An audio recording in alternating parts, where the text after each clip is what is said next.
حضرت عمر رضی اللہ تعالیٰ عنہ کا قبول اسلام۔ امیر المومنین حضرت عمر رضی اللہ تعالیٰ عنہ انبیاء کی جماعت اور امت کے سب سے افضل انسان حضرت ابو بکر صدیق کے بعد اسلام کے دوسرے خلیفہ راشدین ہے۔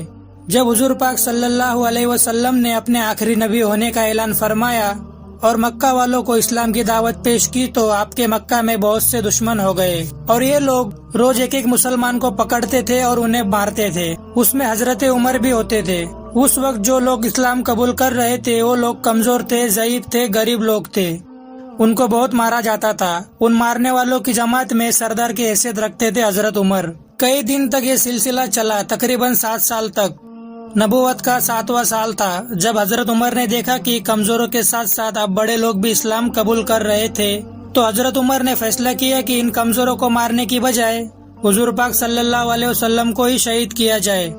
اسی ارادے کے ساتھ حضرت عمر اپنی تلوار لیے بہت غصے میں حضور پاک صلی اللہ علیہ وسلم کے پاس جا رہے تھے۔ راستے میں ایک صحابی نے انہیں دیکھا کہ تلوار لٹکائے کسی برے ارادے سے نکلے ہیں، تو پوچھا عمر کہاں جا رہے ہو؟ حضرت عمر نے غصے کے عالم میں کہا حضور صلی اللہ علیہ وسلم کو شہید کرنے۔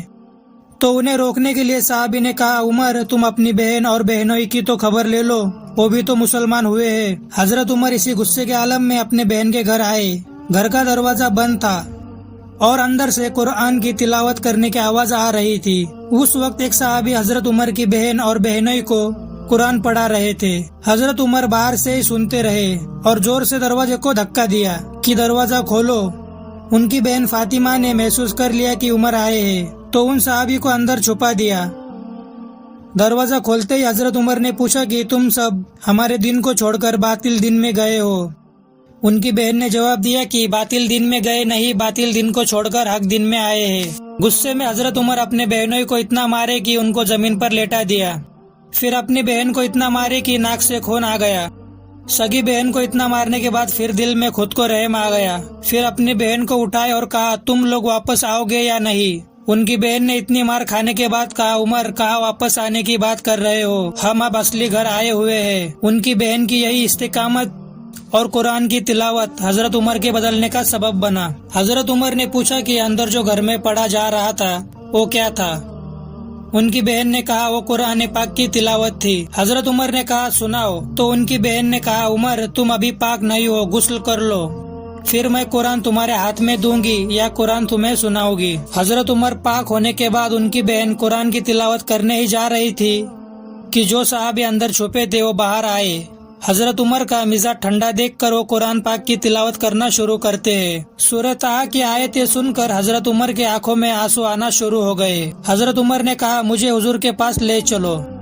تلوار لٹکائی ہوئی ہے، بہنوئی ساتھ ہے اور حضور کی بارگاہ میں حاضر ہو رہے ہیں۔ صحابی نے دروازوں کے سراغوں میں سے دیکھا کہ حضرت عمر آ رہے ہیں، تلوار لٹکائی ہوئی ہے، ارادے نیک نہیں لگتے۔ تو امیر حمزہ نے کہا دروازہ کھول دو، اچھی نیت سے آیا ہو تو استقبال کریں گے، اگر نیت اچھی نہیں ہے تو اسی کی تلوار سے اس کی گردن کاٹ دیں گے۔ حضرت عمر حضور کے سامنے آئے۔ حضور صلی اللہ علیہ وسلم نے پوچھا عمر کس ارادے سے آئے ہو؟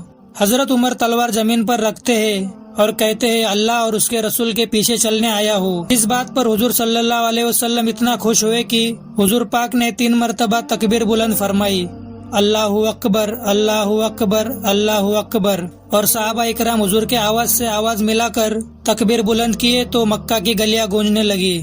حضرت عمر کے اسلام لانے سے پہلے مسلمان چھپ کر اللہ کی عبادت کرتے تھے۔ اسلام لانے کے بعد حضرت عمر حضور سے پوچھتے ہیں حضور کیا ہم حق پر نہیں ہے؟ حضور نے فرمایا ہم حق پر ہے۔ کیا اللہ کا دین سچا نہیں ہے؟ حضور نے کہا اللہ کا دین سچا ہے۔ پھر کہا آپ اللہ کے سچے نبی نہیں ہے؟ حضور نے فرمایا میں اللہ کا سچا نبی ہوں۔ تو حضرت عمر نے کہا پھر ہم چھپ کر عبادت کیوں کریں؟ حضور صلی اللہ علیہ وسلم نے حضرت عمر کے اس مشورے کو قبول فرمایا۔ پھر مسلمانوں کی 2 صفیں بنتی ہے، ایک کی قیادت امیر حمزہ کرتے ہیں، دوسرے سب کے آگے حضرت عمر چلتے ہیں اور حضور درمیان میں ہے، اور ایک قافلہ حرم شریف میں آ کر اللہ کی عبادت کرتا ہے۔ حضرت عبداللہ ابن مسعود رضی اللہ تعالیٰ عنہ فرماتے ہیں کہ حضرت عمر کا اسلام لانا اسلام کے لیے عزت کا سبب بنا۔